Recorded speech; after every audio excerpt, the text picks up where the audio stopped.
Pessoal, esse é um dos primeiros vídeos que irei postar a respeito dos traidores do presidente Jair Bolsonaro. E o primeiro deles não poderia deixar de ser do ex-ator global e ator pornô, Alexandre Frota. Como outros oportunistas, surfou na onda Bolsonaro e foi eleito com mais de 150 mil votos. Olhe os discursos dele antes de trair o presidente e seus eleitores. Os números são assustadores e eu vou perguntar para vocês como nós conseguimos sobreviver à era do PT. 40 bilhões de reais foram gastos nos Jogos Olímpicos, 30 bilhões com a Copa do Mundo de futebol, 121 bilhões de reais desviados da Petrobras. E aí começa. Mais de 12 bilhões de reais repassados a 7.700 ONGs no governo Lula. 9 bilhões de reais em publicidade em 4 anos no governo Dilma. 7 bilhões de reais em publicidade no governo Lula. 1 bilhão de reais ao MTST e a outros movimentos ligados ao PT e ao governo Dilma, principalmente. 152 milhões de reais repassados ao MTST. Esses mesmos que quebram tudo, colocam fogo, fecham as estradas, colocam fogo em pneus, quebram as portas de banco e vivem ameaçando os brasileiros.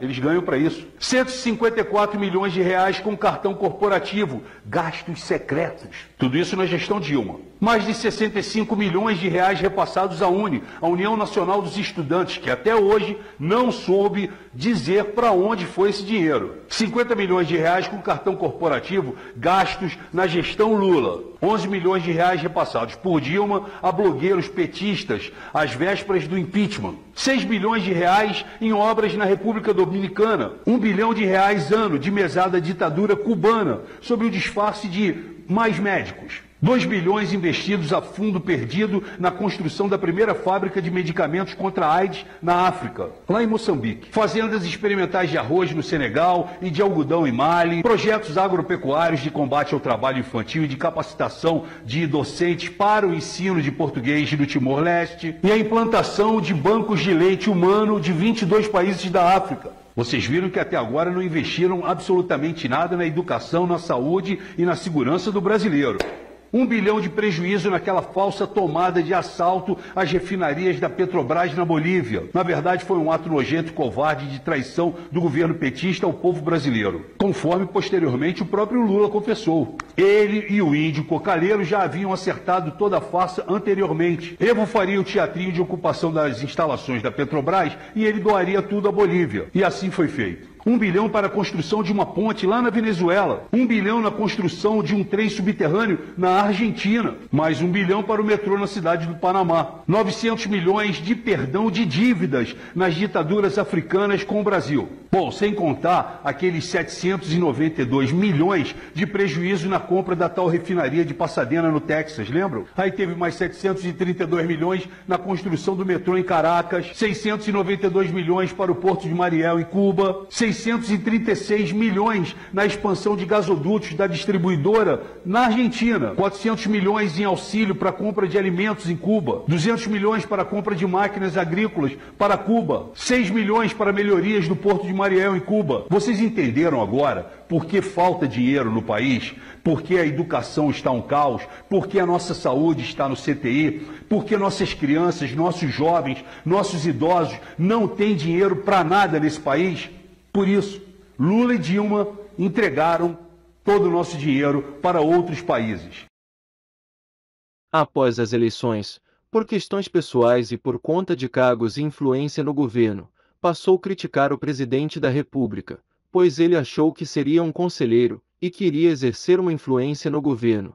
Jair Bolsonaro logo percebeu que se tratava de um farsante e oportunista e ele logo seria expulso do PSL.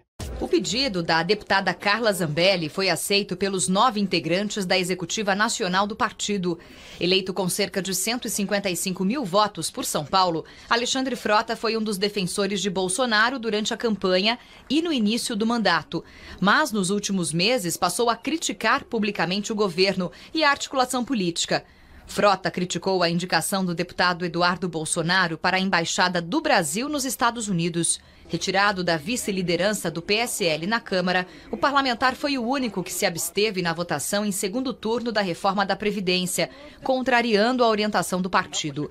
Em entrevista à Rádio Bandeirantes, há 2 semanas, o deputado deu nota 4 para o governo. Não encontro mais conteúdo, não encontro mais formas para poder defender o governo. Tu vai defender uma coisa que o Brasil está vendo que está errado. Então, assim, eu estou me arrependendo. Essa semana eu falei que eu me decepcionei muito com várias coisas que acontecem nesse governo, que vem acontecendo. Com a expulsão, o deputado pode trocar de partido sem perder o mandato. Ele negocia com o PSDB e com o DEM. Parece que vem aí ao encontro daquela expressão muito usada, né? Que trocar o pneu do carro em movimento, até por conta desse alinhamento em torno de ideais, não tenha sido o grande forte aí do PSL, que é um partido que para muitos nem existia antes da eleição do Jair Bolsonaro. Diante disso aqui e da nossa conversa, eu passo a bola para o Caio para ver como é que fica na tua visão a questão dessa fidelidade ideológica dentro do partido do presidente, o PSL. Excelente questionamento.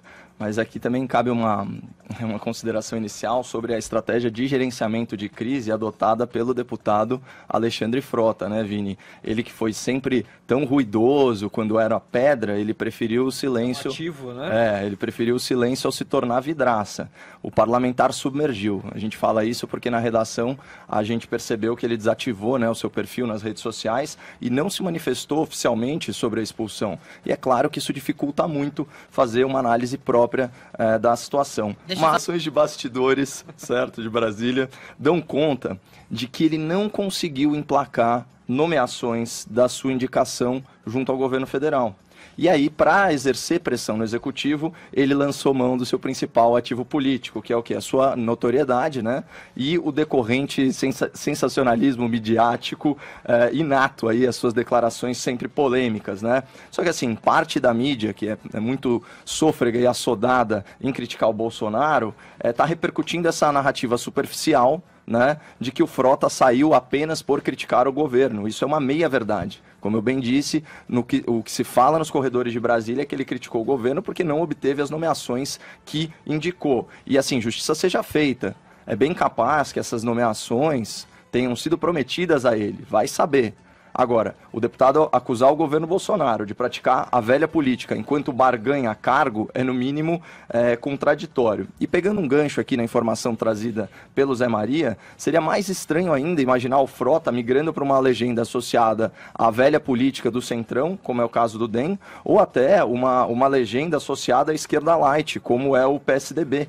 Que tudo indica aí, pelo que o Zé trouxe, é o cenário mais provável. Então, eu fico muito curioso para saber como que os eleitores bolsonaristas do deputado vão reagir a isso. Agora, se filiou ao PSDB, partido de João Dória, adversário político do presidente, entrou com um pedido de impeachment do presidente junto com o PT e outros partidos de esquerda, fez uma entrevista com Fernando Haddad e quer se aproximar de Lula.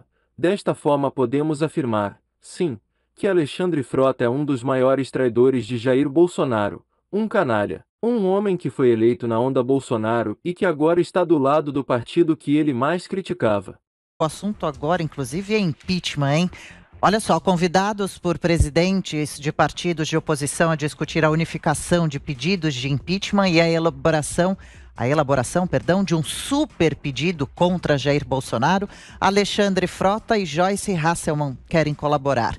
Tanto os oposicionistas como os deputados dizem se tratar de iniciativa que, por ser supra-ideológica, tende a ganhar força. Ex-opositor ferrenho do Partido dos Trabalhadores, o deputado federal Alexandre Frota, está sendo bombardeado nas redes sociais após entrevistar quem?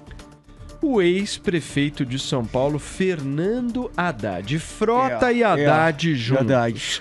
O Vini, apesar das críticas, o Frota almeja agora dialogar com o Lula, é isso? Isso, é o próximo passo dele aí nesse programa que ele tem, que é exibido pelos canais dele aí nas redes sociais, depois da entrevista com o Fernando Haddad, entrevistar o ex-presidente Lula, a quem ele diz, Paulo Matias, que deve também um pedido de desculpas pela forma como já tratou aí o ex-presidente. Nós estamos vendo a foto na nossa tela, né, desse encontro, então, improvável entre Frota e Haddad, como você bem disse, né? O Frota foi um grande opositor do PT nas eleições de 2018, era um aliado muito próximo ali do Bolsonaro, se elegeu pelo PSL, rompeu com a base do governo e hoje está no PSDB. E aí ele postou essa foto com o Haddad dizendo o seguinte, ó: obrigado, foi ótimo papo, PT, Lula, Glaze, a democracia vence.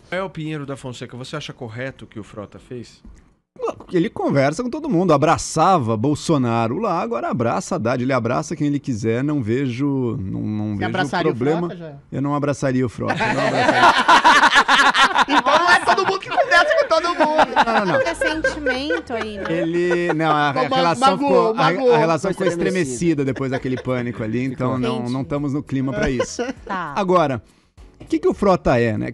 Eu me pergunto assim, o que passava pela cabeça das centenas de milhares, se não me engano, de pessoas que votaram no Frota para deputado federal, né? O que achavam? Esperavam algo diferente disso? Alguém totalmente porra louca, atirando para todo lado, sem a menor fidelidade a nenhuma agenda ou grupo, fazendo da nossa política o reality show dele? É óbvio que era isso.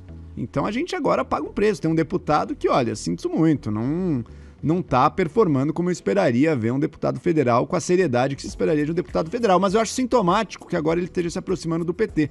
Eu acho que o Frota é alguém acima de tudo que tenta farejar o que vai crescer, né? Tá afiliado no PSDB, né? Tá afiliado no PSDB e agora se aproximando do PT, exato. É alguém que fareja o que ele acha que vai crescer. Farejou o Bolsonaro lá atrás, surfou a boa onda do bolsonarismo. Será que a próxima onda que ele ainda vai surfar, ele vai ainda mais para a esquerda e vai surfar o petismo? Eu vou falar uma coisa para vocês. Eu respeito aquelas pessoas que, por exemplo, eram Lula e aí se decepcionaram com o Lula e foram para o Ciro Gomes, por exemplo. Continuam lá com a ideia deles. Eu respeito aquelas pessoas que eram Bolsonaro e estão buscando criar uma terceira via, mas são contrários ao Lula. Agora, eu não respeito quem era Bolsonaro e vira Lula. Desculpe. Perdemos o Do dia pra noite, né? Não, do dia pra noite. Não, do dia pra noite, gente. Não é uma mudança sincera. Isso não é uma mudança. Isso é um oportunismo barato, puro. Entendeu?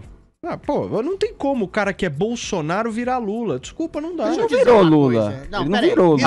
Tá virando. Vamos colocar os pingos nos is aqui. O Frota não tem convicção. O Frota não tem ideologia. O Frota não tem ideia. Ele é uma espécie de nihilista do entretenimento. Ele vai pra onde a banda sopra ou onde ele acha que a banda sopra e que ele possa se projetar. Possa fazer sucesso, possa ser popular e estar na crista da onda da mídia. Ele é do setor entretenimento e não acredita em nada. Mas qual que é o problema disso? É que ele tá na política. A política, quando você crê em alguns valores, em algumas pessoas, pode tirar das pessoas saúde, trabalho, emprego, renda. Se você acredita em isolacionistas, vão arrebentar com seus negócios. Se você acredita em corrupto, vão te roubar, vão arrebentar a sua saúde, vão colocar a sua situação econômica para baixo da linha da miséria. Então o Frota brinca com essas coisas em nome do próprio ego, da própria popularidade, da própria busca que ele tem desenfreada e ególatra em nome da fama. E essa brincadeira pode e prejudica as pessoas. Quando ele faz um aceno ao PT, PT é um partido que prejudicou pessoas historicamente por sua corrupção desenfreada. A questão que se coloca é, Frota tem a desculpa de sair do entretenimento, mas quantos políticos formais não fazem isso em nome da sua própria vaidade e fazem da política um jogo de cena de entretenimento e oportunismo e que eventualmente não estão nem aí pro povo. Esse é o caso do Frota e de muitos políticos graúdos que arrebentam a vida do povo para exatamente incensar o próprio ego. Por fim, veja esse vídeo, onde ele ofende verbalmente um dos seus eleitores. E por falar em Frota, olha, é um negócio nojento. As máscaras caíram, esse pessoal é tudo aquilo que denuncia nos outros. Eles são odientos, eles têm gabinete do ódio, eles censuram, eles perseguem, eles atacam de forma vil, baixa, pérfida. Eles são cafajestes e agressivos. Duvida? Então olha aqui o senhor deputado Alexandre Frota, um servidor público que deve esclarecimentos, prestação de contas aos eleitores. Olha isso. E aí, Alexandre Frota? Como você se sente traindo os votos aí? Como que votou em você? Como que pessoal que votou em você. Que tem? Como você se sente aí traindo o pessoal? Porque ele vai tomar no cu. É assim que você fala pro seu eleitor? É assim que eu falo pro eleitor. Velho, é assim que você fala pro eleitor? É assim que eu falo. Tu acha que tu vai me intimidar? Eu votei em você. Tu acha eu que tu votei em vai me você. intimidar? Não tô te intimidando. Então vai pra puta que te pariu, Não tô te intimidando. Tô perguntando o que você sente. Eu votei no senhor, acreditando no senhor. Eu quero o Bolsonaro fora desse país. Por quê? Eu não sou corrupto. Não, por quê? E ele é corrupto. Tô te perguntando por quê. Você como deputado, e você pode não me sabe? responder? E você não sabe? Eu não tô gritando com você. Nem Pode ficar foda-se tranquilo. você, rapaz. Tranquilo, parceiro. Deixa ele falar. Não, eu tô perguntando só, cara. Apareceu até um segurança ali, né? Agora, eu não quero nem imaginar uma DR entre o Agripino Dória e o Alexandre Frota. Imagina. Porque um sobe nas tamancas, dá chilique, piti, né? E o outro é isso aí, grosseiro, tosco, né? E a esquerda tucana, progressista, acusa a direita bolsonarista de ser exatamente isso. Exatamente isso. Eles acusam os outros diante de um espelho. Eles ligam uma metralhadora giratória diante de um espelho.